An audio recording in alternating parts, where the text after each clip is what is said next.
Shadows of Wychwood. Whispers in the dark, the legend awakens. In the heart of the dense, eerie woods, there was a small, forgotten town called Wychwood, nestled between the shadowy hills. The townsfolk had always whispered about an ancient legend, one that warned of the creatures of the Vale, the sinister beings that lurked beyond the thin boundary between the mortal world and the realm of the unknown. For centuries, the townspeople had lived in relative peace, dismissing the myth as nothing more than a bedtime story to frighten the children. However, on a moonless night in the dead of winter, the tranquility of Wychwood was shattered.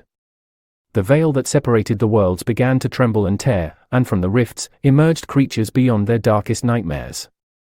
The chilling wind carried the stench of decay and despair as the first of them, the Behemoth, crawled out from the mist. The Behemoth, with its twisted limbs and sunken eyes, slithered through the town's frozen streets, leaving a trail of frost and despair in its wake. Its very presence sapped the warmth from the air, and the few brave souls who dared to confront it were ensnared in its icy grasp, frozen forever in expressions of terror. As the moon hung high in the sky, casting an eerie light over the landscape, the second creature, known only as the Ecthros, emerged from the Vale.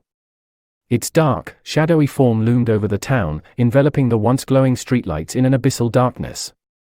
With each step it took, the ground quivered, and the very essence of hope seemed to dissipate. The townspeople, paralyzed with fear, huddled in their homes, praying for the first light of dawn to banish the abominations back to the realm they had come from.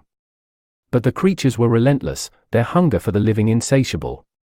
The third creature, the dreaded Lamia, a seductive serpent-like being, slithered through the cracks, mesmerizing the vulnerable with its hypnotic gaze, drawing them into a trance from which they would never awaken. In the face of this unspeakable terror, a small group of survivors banded together, determined to confront the creatures and seal the Vale before Wychwood was consumed by eternal darkness.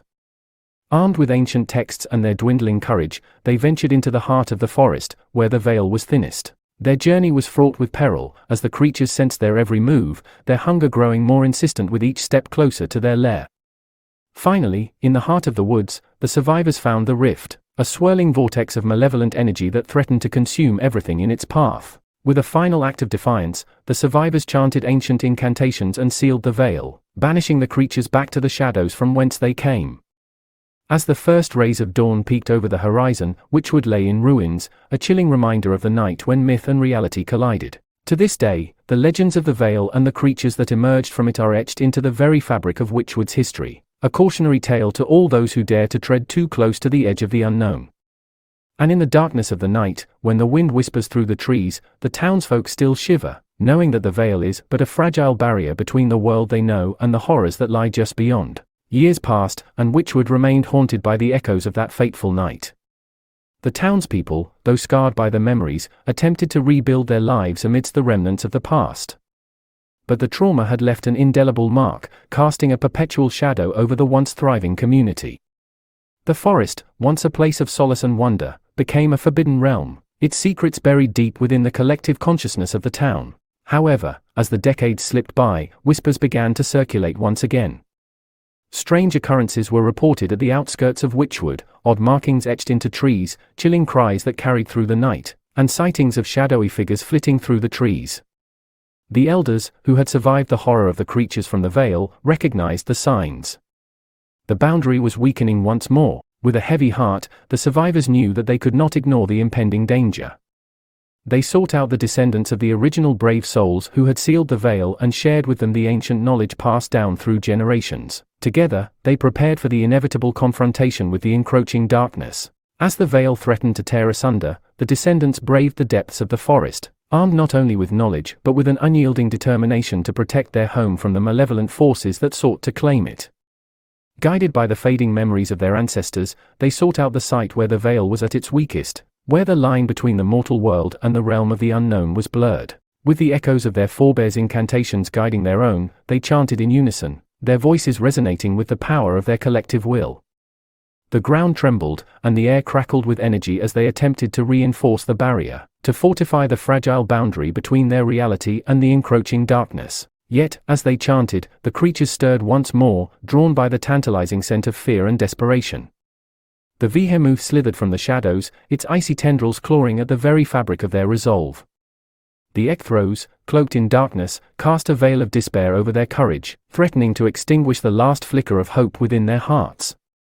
and the seductive whispers of the Lamia wound through the trees, tempting the weary souls to surrender to the void. But the descendants stood firm, their voices growing stronger with each verse, their determination unwavering. They chanted with a fervor that surpassed the fears of their predecessors, fueled by a collective defiance that echoed through the very roots of the forest. And as the crescendo of their incantations reached its zenith, the veil quivered, then steadied, the boundary reinforced by the unwavering strength of their will. With the creatures once again banished, Wychwood was granted a fragile peace, a respite from the terrors that lay just beyond their understanding. The descendants, now seasoned guardians of the veil, vowed to remain vigilant, to ensure that the darkness never again encroached upon their world. And as the town of Wychwood continued to flourish, its people never forgot the price of complacency, nor the courage required to confront the unknown. For in the heart of the forest, where the veil remained at its thinnest, the whispers of the creatures of myth still lingered, a constant reminder that the line between reality and the shadows was both fragile and enduring. The passage of time brought a sense of cautious tranquility to Wychwood. The descendants, now entrusted with the solemn duty of guarding the veil, established a tradition of passing down the ancient knowledge from generation to generation. They became the silent sentinels of the woods, eternally watchful of any hint of disturbance that might herald the return of the creatures. Generations shifted, and the tales of the creatures from the veil transformed into a cautionary folklore for the children of Wychwood. The young ones would sit wide-eyed as the elders spun tales of bravery and sacrifice, reminding them that the delicate balance between their world and the realm of the unknown required eternal vigilance. However, as the town embraced the ever-changing landscape of the modern world, the significance of the old legends began to wane. The young ones grew bolder, venturing deeper into the forest, enticed by the allure of the mystery that had once gripped their ancestors.